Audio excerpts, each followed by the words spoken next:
Good morning, or depending on when you're watching this, good afternoon, good evening, or good night. My name's Ross, and as always, told out of Voice of Radio. So today we're back with one of my very favourite series that we do on this channel. 3 cards that are so good, they are never being printed again. Sounds like a plan? Excellent. Because ladies and gentlemen, I love this series. And let's start off with Power Spray. Now this was suggested by Game & Bros 5462 on a previous video, and as always, if you've got some suggestions for cards that you think are never going to be printed again that you'd like me to do in this series, because seriously, and unless everyone stops watching it, this series is going nowhere. I love this series. Whack them in the comments and we will hopefully get to it in a future video. But what we got with Power Spray here is not for every card game, but for the Pokemon card game, a very unique effect in that it allows you to stop what your opponent is doing on their turn. It's your card that you play on their turn. It was an item card. You may play this card during your opponent's turn when they use a Poké Power, prevent all effects of that Poké Power. If you have 2 or fewer Pokemon SP in play, you can't play this card. Now, a couple of things to point out very quickly. Pokemon SP were the kind of special Pokemon at the time. Pokemon G, Pokemon 4, Pokemon GL, etc. All like owner's Pokemon. Luxray and Garchomp were among 2 of the most famous ones we ever had. And you had to be playing a deck of enough of them that you'd have 3 or more in play. If you only had 2, it failed. And obviously if you had less than, yeah. So you had to have at least 3 Pokemon SP. The other thing is Poké Powers. Now, we don't use that phrase anymore. Nowadays, we talk about abilities. But essentially, the difference is a Poké Power would be something like Luxray, an active thing, something that you have to actually activate, whereas a Poké Body would be something like we see on Dialga G, for instance, turns off your opponent's Poké Bodies. It's just always there. It's always on. You don't have to do anything. So your Poké Powers were you have to choose to activate it, whereas your Poké Bodies were just always there and always working. And this was phenomenal. This was absolutely phenomenal, because what it would allow you to do is just completely shut down your opponent. Let's use an example. Back at the time, we had Uxie. Uxie was amazing. Let you draw until you had 7 cards in your hand. The thing is, it was a Pokemon that you would bench. So what happened was, if you benched it and your opponent played Power Spray, that Uxie was just sitting on your bench. You didn't get any benefit from it, but now it's sitting on your bench and you can't use it anymore. That's absolutely terrible, ladies and gentlemen.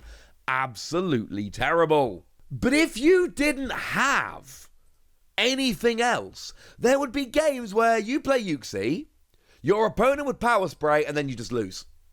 That was your one chance to draw cards. You lost your one chance to draw cards. You can't draw any more cards, you lose. And it really was as simple as that sometimes. People would play Azalf at the time because Azalf was great for grabbing your Pokemon at the prizes if you had a really important Pokemon prize. But by the same token, if your opponent Power Sprayed it, you would lose that, and that would be terrible. We would literally do things at the time, like play an Azalf that we didn't actually want to use, just in the hope that our opponent would use their Power Spray so that we could then play a Uxie that we actually did want to use. It's not exactly a perfect situation now, is it? The reason why this is never coming back, as far as I'm concerned, is because it stops your opponent playing the game. And we have seen that those are the kind of cards that Pokemon do not like. It was also printed exactly once back in Platinum. And I'm going to be honest with you, ladies and gentlemen, Platinum was a few years ago at this point. Anyone remember when Platinum came out? 2009. It was 15 years ago. And it hasn't come back since. We don't get cards like this. And the combination of it stopping your opponent playing the game, which is something they generally don't like, combined with the fact that it came out 15 years ago and never came back, makes me think that this one is gone forever. Sorry about that. Another really good suggestion we had was from RadDuck5240 with Acro Bike. Now, I had to go and double check Acro Bike a little bit. I had to see when it was most recently printed. It was Celestial Storm. I could have sworn this card was printed more recently than Celestial Storm, but I promise you, I've gone and checked pkmncards.com, great place to go and check. It wasn't. Acro Bike has not come around since Celestial Storm.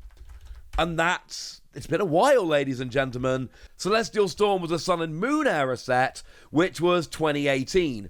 Only 6 years ago, but that was a card which we had a few times. It wasn't a card that was a one and done like Power Spray was.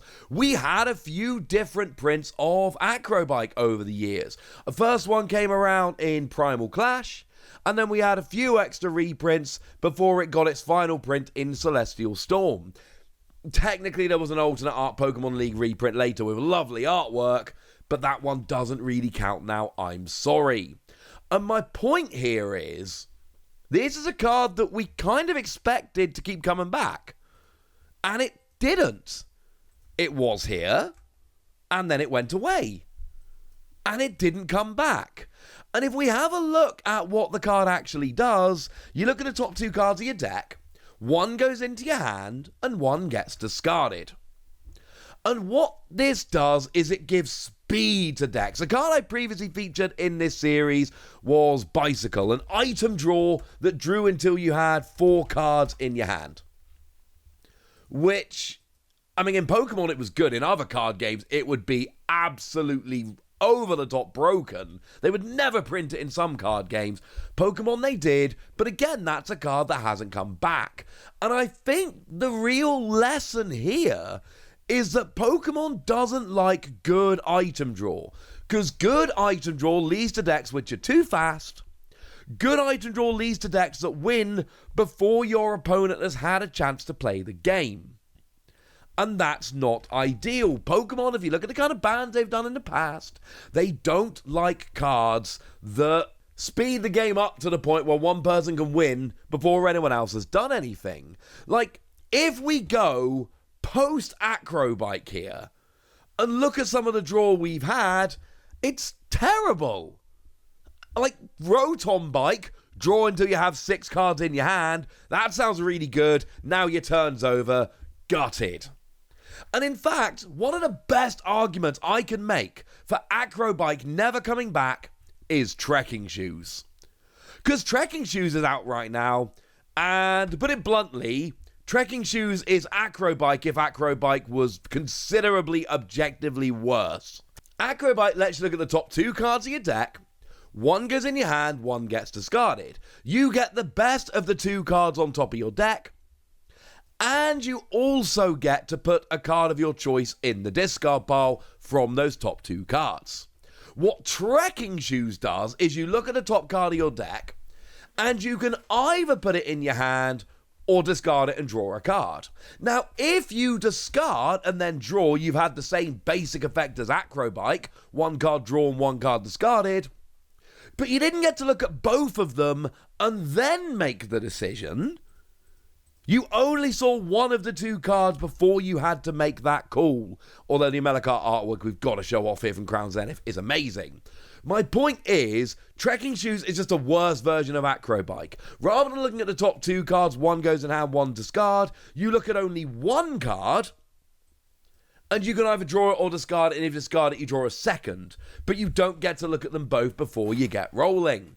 Acro Bike is a kind of card Pokemon don't seem to like, and we've had a worse version printed since, and that really tells you all you need to know. As a side note, we do actually have really good item draw at the moment in Awakening Drum that can be an item draw 6, but it's also an ace spec, so not only is it limited to 1 copy in your deck, but if you play your Drum of Awakening, you cannot play any, or Awakening Drum as it is in English, you cannot actually play any other ace spec in your deck, which I think kind of helps to explain it. And finishing off, I'm going to give you Forest of Giant Plants. And This is a kind of card that I avoided doing earlier on when I started doing this series. Until it occurred to me, and this is very clear from some of the comments from you guys, people are picking up this series partway through. Not everyone has been around this game as long as I have. And sure, Forest of Giant Plants is actually banned. It's on the ban list. But not everyone was around when it was banned. We need to explain this one. We did previously talk about Broken Time Space. And the funny thing is, Broken Time Space, we know it's not coming back. Partly because it was ridiculously over the top broken. And partly, I mean, it's literally got broken in the name. But partly because Forest of Giant Plants is just a worse version of Broken Time Space. Broken Time Space lets you evolve any Pokemon immediately. You don't have to wait a turn to evolve. You can just evolve. Whereas Forest of Giant Plants is basically the same thing, but only for grass Pokemon.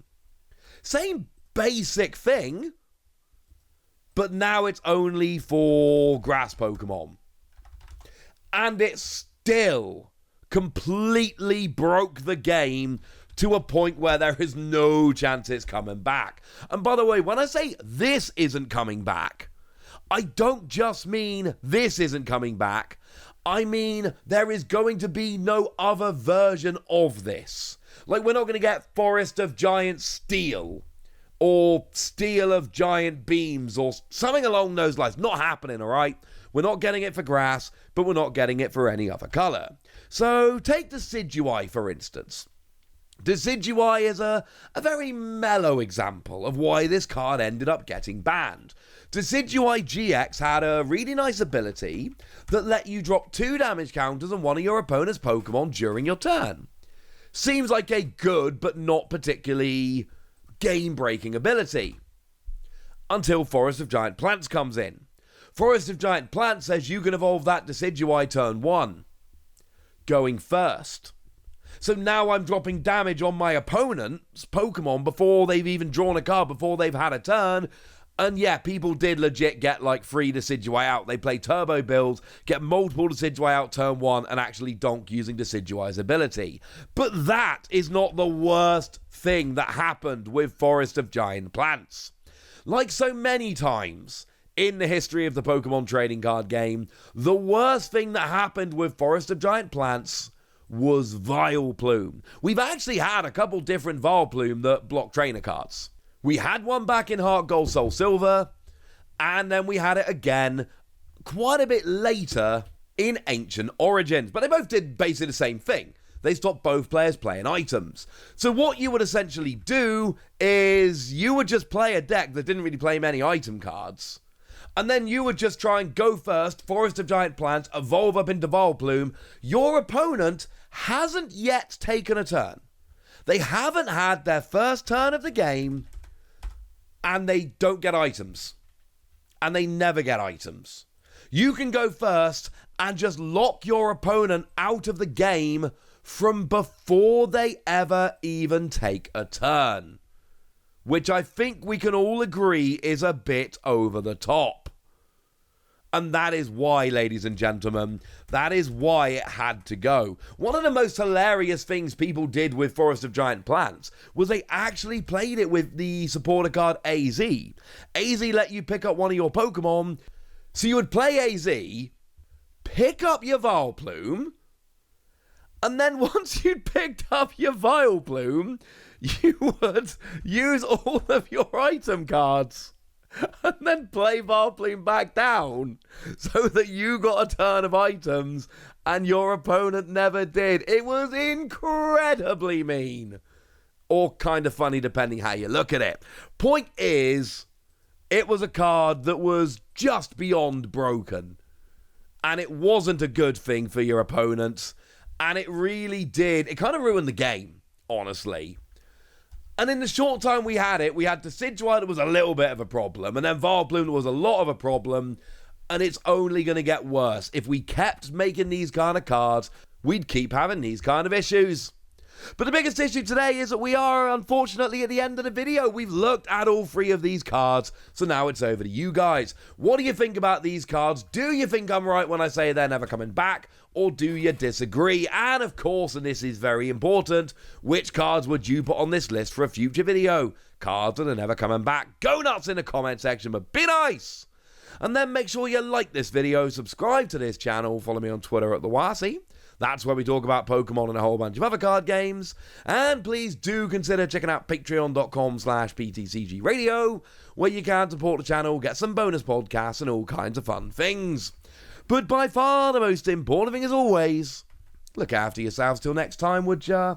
Thank you very much for watching. My name's Ross, and you've been watching PTCG Radio.